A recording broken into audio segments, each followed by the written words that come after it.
Shabbat Shalom. This week's Torah portion from the book of Exodus is called Ki Tisa. The central drama of this portion is the construction and catastrophe of the golden calf. The story, I'm sure, is familiar to us all. Moses ascends Mount Sinai to receive God's instructions, the Ten Commandments, the Torah, but Moses was late in returning to the camp. The Israelites panicked, coming to believe that Moses and perhaps God as well had abandoned them in the wilderness. In their fear, they revert to old ways, and they construct for themselves a molten calf idol, which they proceed to worship as a god. When Moses finally descends the mountain, he's horrified at the Israelites' lack of faith and commands the army of Levites to exact a terrible purge against those who indulged in idolatry.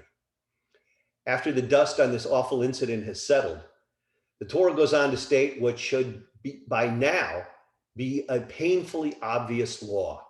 You shall not make molten gods for yourselves.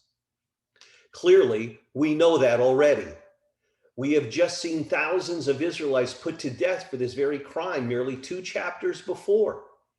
Our commentators ask, therefore, what new information that seemingly repetitive law comes to teach.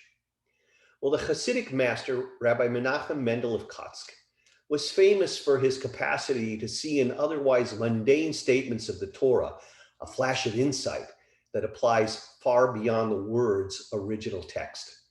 When the Kotsker Rebbe taught this verse, he focused on the word molten and taught his followers that this verse is less about the nature of idolatry and more about the nature of theology. He taught, do not imagine that our God is molten, quick to change, capricious as quicksilver.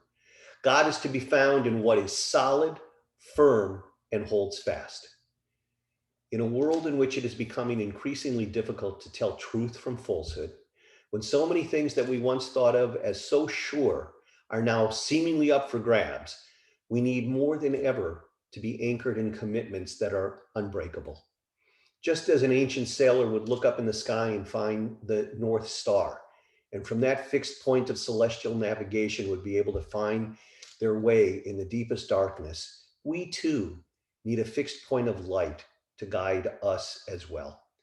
This is perhaps religion's most essential function in our postmodern world, a faith that some values are not relative, that justice and fairness, loyalty and honesty, honoring tradition and cultivating compassion are essential goods at all times and in all places.